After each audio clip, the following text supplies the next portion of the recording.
In the modern world, security cameras are located on just about every corner, capturing our every move and location at all hours of the day. Because of this, many people who have gone missing have ended up on CCTV at one point or another, though many times these appearances raise more questions than answers, making these strange disappearance cases much more complex than originally thought. Number 5. The unsolved disappearance of a child named Narine is known by many as being one of the most gruesome unsolved mysteries in Malaysian history. Narine was 8 years old and lived in Kuala Lumpur. She had a loving family and was always considered to be a very happy child, though on August 20th, 2007, Narine left her home, headed toward a nearby market, and never returned.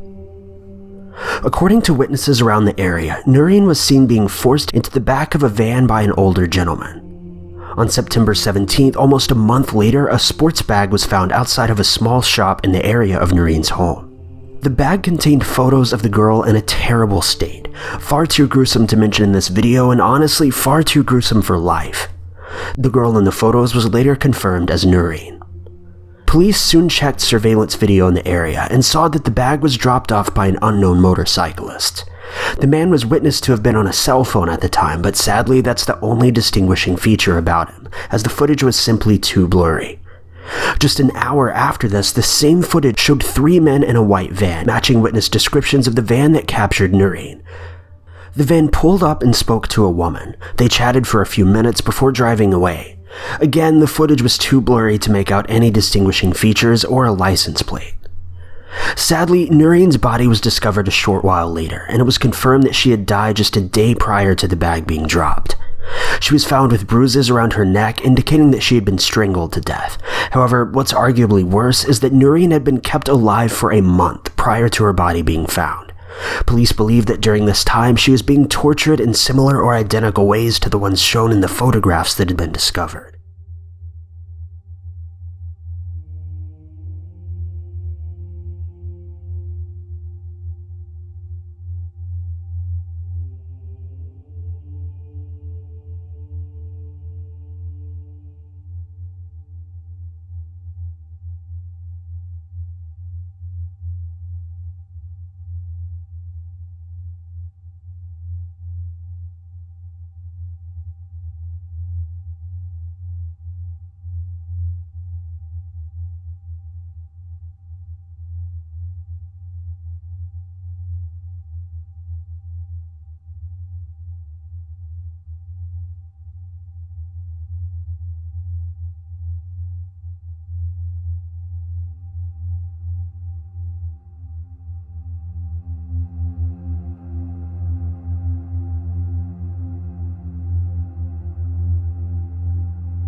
Number 4. In the early morning hours of April 18, 2016, disturbing security camera footage captured an unknown suspect breaking into the Creekside Church of Christ in Texas. The individual was then seen wandering the hallways, dressed in a full SWAT outfit. In the footage, the individual can be seen carrying a hammer in their left hand, strolling through the halls in a terrifyingly casual way. The person can be seen opening and closing doors to classrooms and closets and even staring through the windows. At around 4:20 a.m., Missy Bevers, a fitness instructor, arrived to prepare for her 5 a.m. class. Just moments before this, the SWAT person can be seen on the footage, though just before Missy enters, the person disappears. Missy's body was discovered by one of her students later that day. To this day, no one has identified the SWAT individual or their motive for killing Missy. While it's possible that she was simply the victim of circumstance, police also entertain the idea that she was targeted and her murder was premeditated. Regardless, this footage serves as a chilling reminder that we are never safe, even in the house of God himself.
Number 3. 19-year-old Jesse Ross was a college student from the University of Missouri. On November 18, 2006, Jesse and a few of his friends and other students were invited to attend a trip to Chicago to take part in a program called American Model United Nations.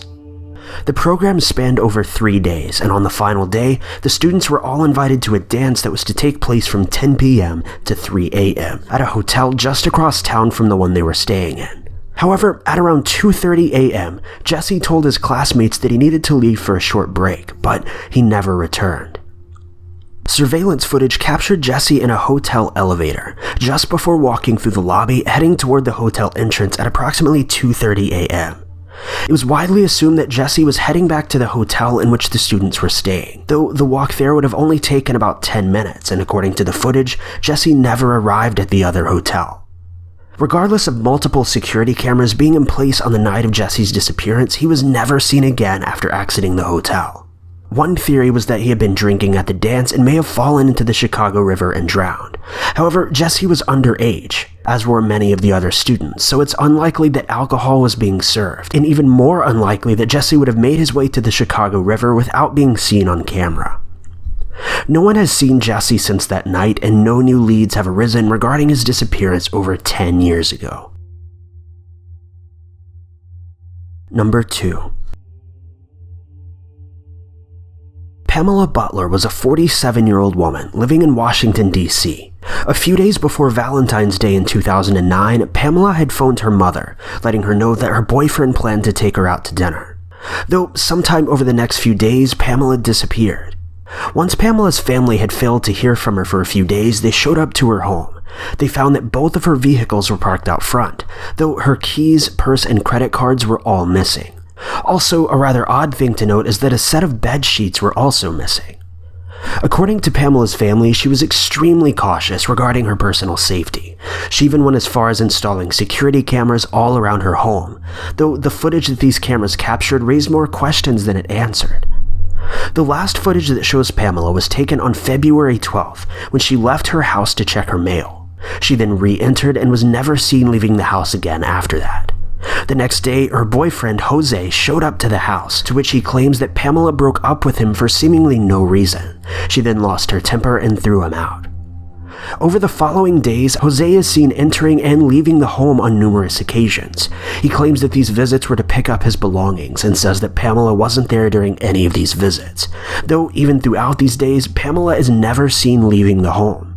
The only possible exit of the home that wasn't covered by CCTV was a set of windows on the first floor, and it was found that one of these had been unlocked. Because of this, as well as the lack of any evidence tying Jose to Pamela's disappearance, police remain uncertain exactly what happened to her. Pamela remains missing to this day. Number 1. On February 25, 2014, a male body washed ashore on a beach in England. The man was found to have been only wearing a pair of socks and one shoe, though what's more shocking is what was found in the man's mouth, a rolled-up sock tied together by a pair of Apple iPhone earbuds. Additional items were found nearby, including a wallet, a photo of a toddler, and a jacket. The victim was later identified as Allan Geo, and the toddler in the photo that was found was actually of Allan when he was just 2 years old. Allan did have family that lived nearby, though he was noted to have been a loner and not had many friends, so suicide was considered a likely option by police. It was also noted that Allan had recently purchased a weighted training vest, as well as a set of ankle weights, indicating that Allan may have wanted to use those items to drown himself, though he was also discovered to have had multiple injuries to both his chest and his head, so foul play cannot be ruled out. The day before Allan's disappearance, he can be seen on CCTV speaking to individuals at a bus stop, though these individuals have not been identified. He is seen taking numerous bus trips throughout the day, though none of these seem to tie in with his disappearance. Though rather strange is one set of footage. Allan is seen wearing an entirely different jacket than he was previously. It's unknown exactly where this new jacket came from and where his old one went, or why he changed, as his old jacket is the one discovered with his body. To this day, no one knows exactly what happened to Allan, and his death remains one of the strangest in England history.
Thank you guys so much for watching. If you like this video, be sure to click that like button. Also, don't forget to subscribe and click that notification bell to keep updated with our videos.